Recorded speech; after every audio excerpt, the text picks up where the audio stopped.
the map that Brian showed and the one I'll show later show this place underwater to varying degrees, depending on whether you're looking at all the ice caps melting or you're looking at just a 1 meter rise, but still to have a discussion on climate change in the oceans here near Biscayne National Park is really appropriate.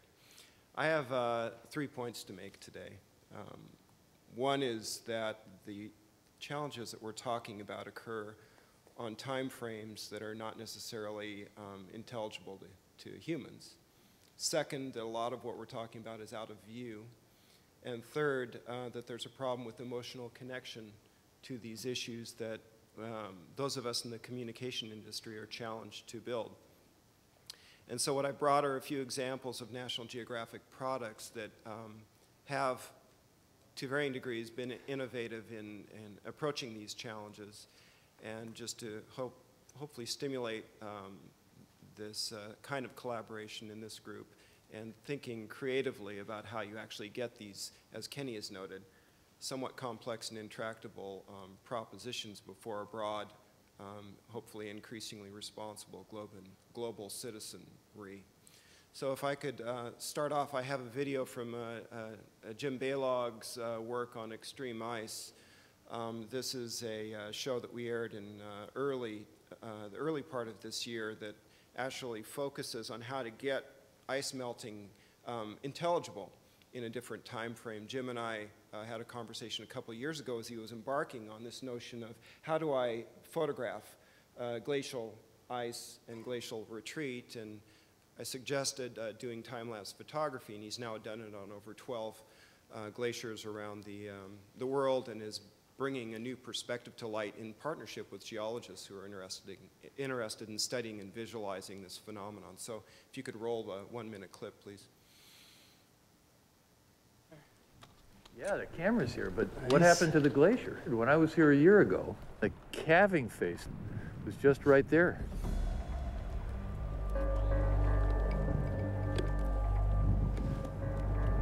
All right, we have pictures. It's a revelation. Every time we open up these boxes and download these images and bring them up on the computer and play them back, your eyes are popping out of your head. Although calving is normal, the Columbia is hemorrhaging ice so quickly that in the last 30 years, the glacier has receded 16 kilometers up the fjord. Balog's time-lapse images capture a rate of retreat that shows no sign of stopping. In the last year alone, the Columbia lost another kilometer of ice. I really never expected that we were going to see changes of anything like this kind of magnitude in the period of time we had to work on this. This rapid calving of the Columbia is a symptom of its decline. Thank you. And run the PowerPoint, please. So beyond the television arena, we've had a series, as you may know, of cover pieces on climate change, on carbon cycle. One of the more recent ones in June of '07 was the Big Thaw, again trying with Jim Balog's help and others to help people envision what's actually going on the planet. And Dennis Dimmock, who's the executive, or the director basically of this whole series with National Geographic magazine, is now presenting to fora like this. Many leading groups will see these images, and so the magazine, besides reaching a huge audience globally, is used to help people understand in influential positions how these changes are occurring and really what they look like. A few of us can get onto the ice cap of Greenland to see these rivers forming, and likewise showing the rising seas that result from the melting, the increased impacts of storms in low-lying lands around the world, and the more remarkable images of what might happen if all ice went away.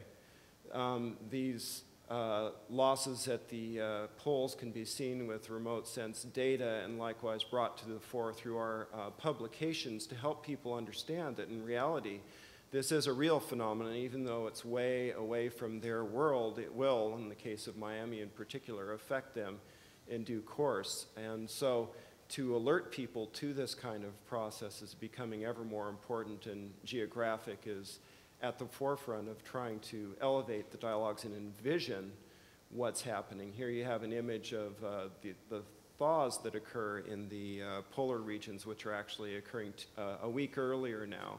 Good photograph on that by Peter Essick. And likewise, as you see this thinner ice and you see the increased blackness of the polar sea, which soaks up sunlight, you can realize that this is a potentially accelerating phenomenon where the darker water absorbs the sunlight and thus the melt is exacerbated. Of course, this affects the creatures that we love and would like to see thrive in the polar regions, including the ringed seals and harbor seals and the polar bears. And yet the impact is globally, as you know, with sea level rise and with other aspects of global change resulted from CO2 emission, including acidification. You know, the high heat kills coral. Another great Essick photograph of dead reefs, which of course are becoming all too prevalent. And then I wanted to especially point out this, this work by David Lichtschwager, who was featured in our November '07 issue. And this is a swimming snail that is primary food for pink salmon. It is one of the canaries in the coal mine in ocean acidification, lives mainly near the temperate zone and closer to the poles, but it requires carbonates in the water in order to put its shell down, just like coral reefs do, just like coral and algae do. And with acidification, the amount of available carbonate diminishes considerably. In this case, David worked with a scientist who was looking at if you expose this snail, living snail, to the CO2 levels that would exist in 2100 by current estimates, in 45 days, this is what the living snail would look like. And in fact, in the first 2 days, you see the deterioration of the shell. What's happening here is that the organisms are challenged to lay down their skeletons because of the lack of CO2 that results from acidification, lack of carbonate, rather. So these kinds of images are rather you know, experimental, provocative, can actually show you the unseen, can show you the slow, can get people thinking in the right time frame and in the right way about global impacts to hopefully make a difference. Then the question is, how do you tie in emotionally?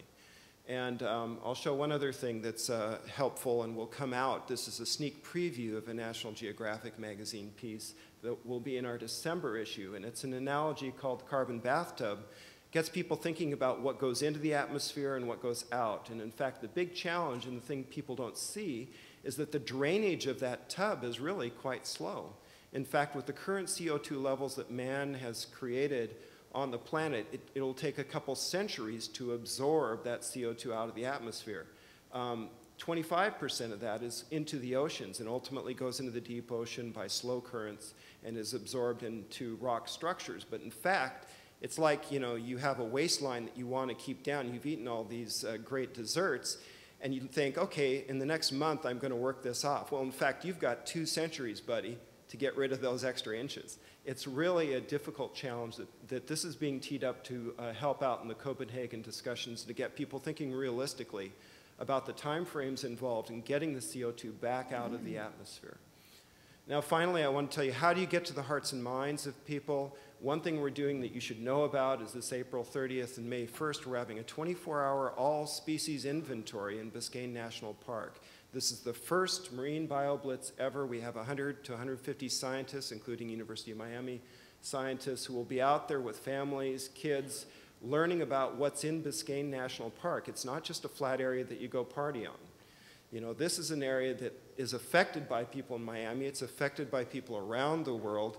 And the idea is to have this virtually fed to a global audience as well as to involve local school children. In Santa Monica, we had 1,400 students, 6,000 people total from LA. At the Santa Monica Mountains, we had 2,000 students, 5,000 total in Chicago at the Indiana Dunes. So this is the 4th one in a series. And those of you who want to get engaged and get your friends, families, fellow scientists, enthusiasts out really learning about why their hearts should be in the ocean, especially in this backyard, we're ready to help partner with you. And that's it from me. Thank you.